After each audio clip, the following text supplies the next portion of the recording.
Climbing up Pinchot Pass this morning, and even though I'm on the south side, there's lots of snow, and I can see where I've got a lot of snow to walk through up there. Yep. So just getting across to usually the snow's on the other side. I was hoping for a snowless ascent and descent. This is the most snow I've had yet.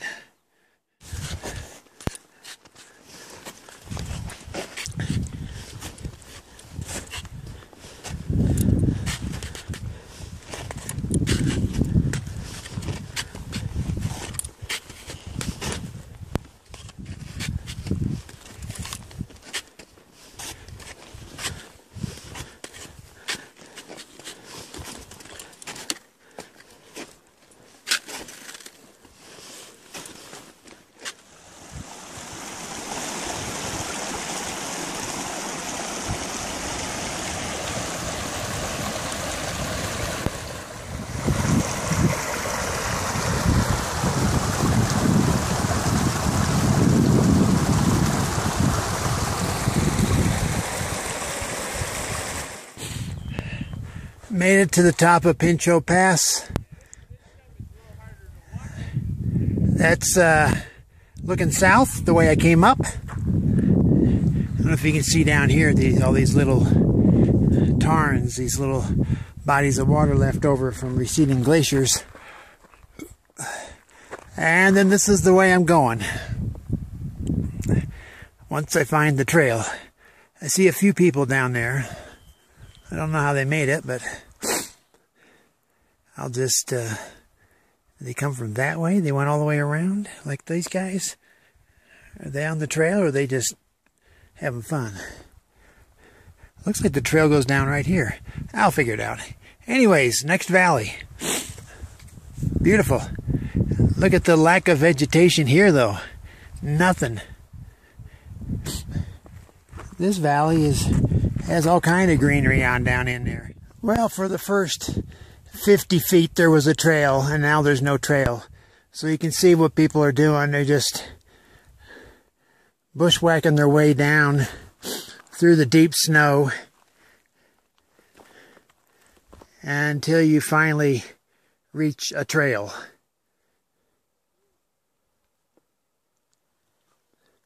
And that's what I'm going to have to do, just follow everybody else. You see all that water? That's a pretty good sized creek. It goes under the snow. Where does it go? Am I stepping on it over there? Is it under here? I don't know. There's Pinchot Pass, looking back up at it. I've been hiking for about a half hour. There's a few folks, we're heading up. 3 folks. One of the things that strikes me about this valley, compared to what I've been experiencing, is how barren it is. There's very little growing here. Obviously, the moisture gets wrung out of the atmosphere before it gets into this valley. Just a few scrubby things here and there.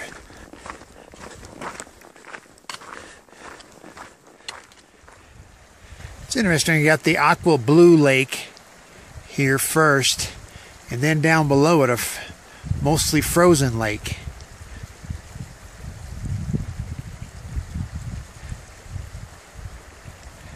Maybe this first lake is being fed by this water that's running down here next to me, and it's in the sun the whole time, and so it's warm enough to have got that lake unfrozen first, and then it'll eventually unfreeze the other one. I'm not sure. It looks like the warmer water flowing in is thawing out the thin layer of ice. I'd say the sun will be working on it too. The trail's getting lower and lower here. I'll be down lakeside pretty soon. As I Making my way down the valley, going past a series of lakes. Each lake feeds the next one. And so here's the next lake with beautiful mountains in the background.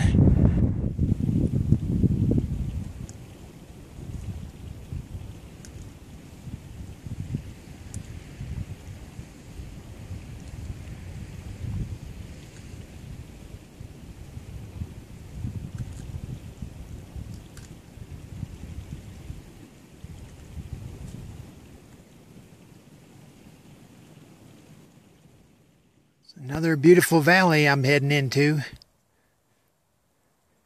Things are starting to green up here too. Wow, there's a big tent. Anyways, what I was about to say is I keep my head on a swivel as much as possible. Every now and then I just stop and look all around 360. Because I would love to see, you know, bighorn sheep or maybe a glimpse of a mountain lion or a bear at a distance. It seems like eventually I would see something, but I have yet to see anything. There's another lake. I've passed so many lakes today, I've lost count. I'm so glad they're protected up here, though. Not surrounded by a bunch of cars and pickups and overcrowded with people and kids and dogs, and just I'm glad there are other places for that, and that these places are protected. And if you want to see them, well, start walking.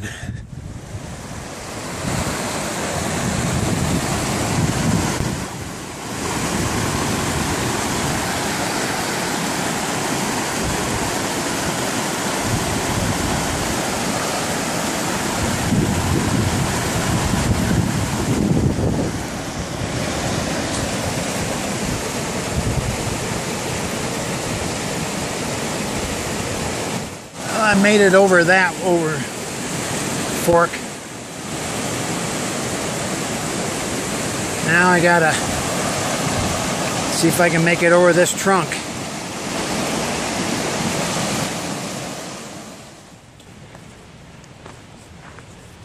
There's a lot of different extremes we go through on this trail.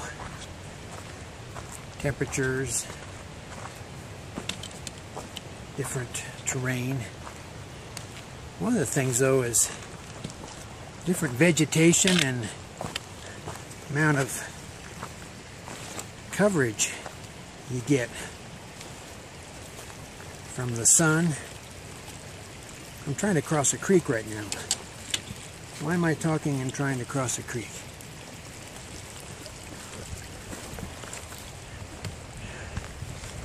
So early this morning, I spent most of the morning getting over Pinchot Pass, out in the sun all morning, nothing but rocks, boulders, and that was just a few hours ago. Now I'm in the woods, shady, tons of trees, green, and in a few hours I'll be attempting to go up Pinchot Pass, and once again I'll be under the direct sun, no vegetation, just a bunch of boulders.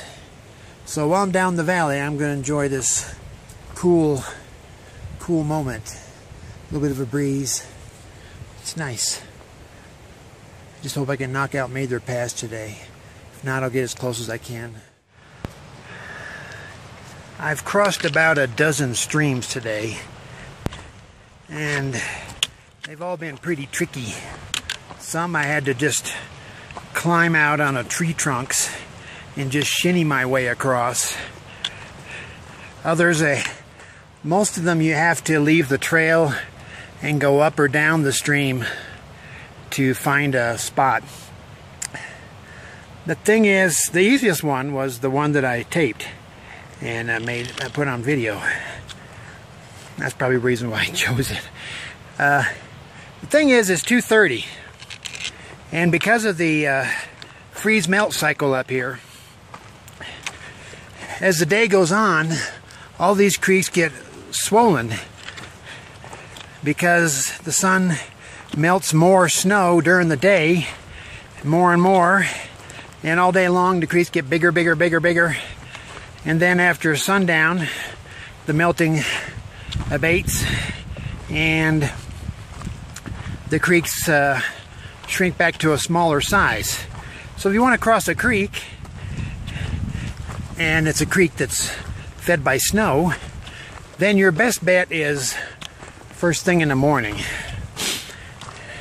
Yesterday I crossed creeks for a big chunk of the day, and then it got to where there was just no way to cross one. It was just huge. So I just walked through it. No big deal. Let my socks and shoes get wet. Leave my shoes out overnight. They're just a little damp in the morning. Socks are still wet, but they're hanging on the back of my pack. And when I'm wearing my other two pair of socks. So you just alternate socks like that. It's possible that by the end of today, my feet and socks have gotten wet from walking in the little rivulet streams that fill up the trail. But it's possible that I'll end up just having to ford a creek up here eventually. And then I'll just do the same thing. I'll just walk the rest of the day with wet feet. It's not a big deal. Actually, the shoes and socks are all designed to dry off as quickly as possible and don't wear cotton. So that's the creek situation. You know, if you want all this water after being in the desert for so long and wishing I had more water, well, now I got it. So I got to take what comes with having all this abundance of water. But it's kind of fun crossing these creeks. I'm pretty good at it. I'm knock on wood. I know I'm not the only person up here.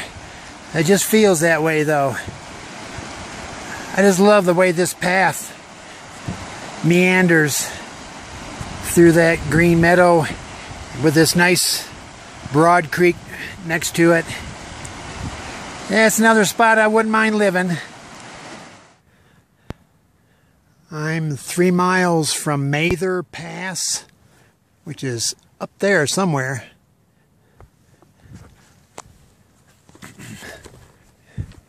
And this is the scene behind me where I just came.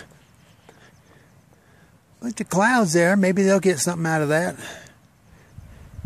Could be a front moving in, I don't know.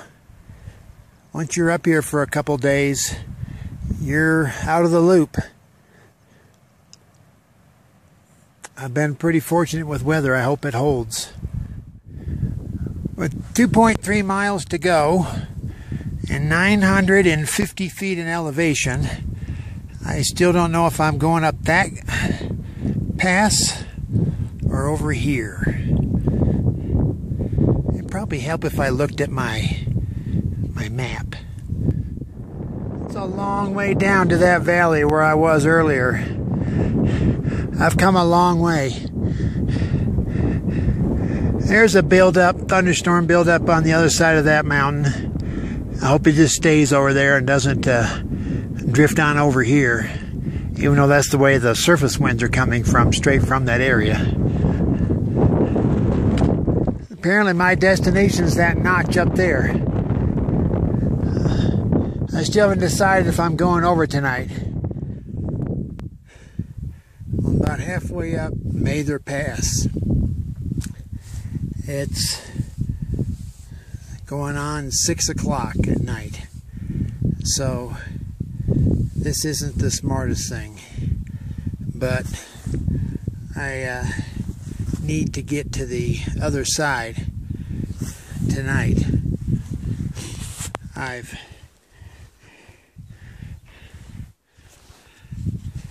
don't know if you can see, that's the way it looks. It's just a ledge. And then I got a sharp crisscrossing up to the very tip top, which is up above me. I really got my fingers crossed that there's not much of a snow field on the other side, because whatever's over there is going to be pure mush and hard to get through at this time of day. It's been melting all day. Like I said, I need to get to the other side because of a schedule thing.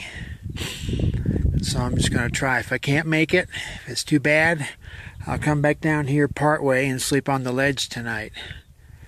I'll find a spot that's protected where I won't roll off. It's almost 6 o'clock and I made it to the top of Mather Pass. That's 2 passes in one day, which is a big accomplishment for me.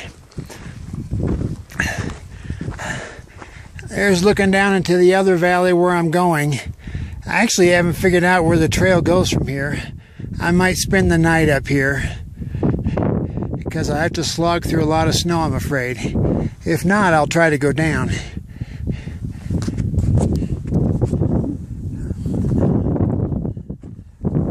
But 2 passes in one day.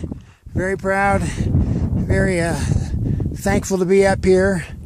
The weather doesn't look too bad. And if I end up spending the night up here, then I think I'll be alright.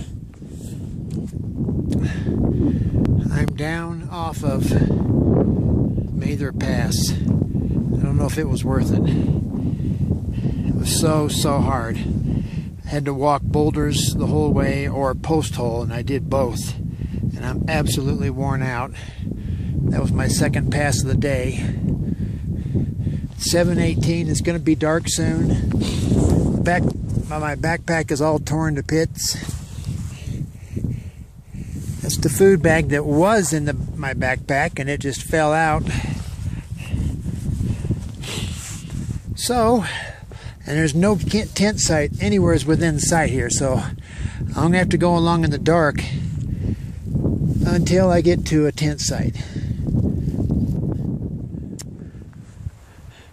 Came down from Mather Pass, took the first little spot I could find to set up my tent. It's going on 8 o'clock, freezing cold, and there's a lake that I'll be at, passing tomorrow morning.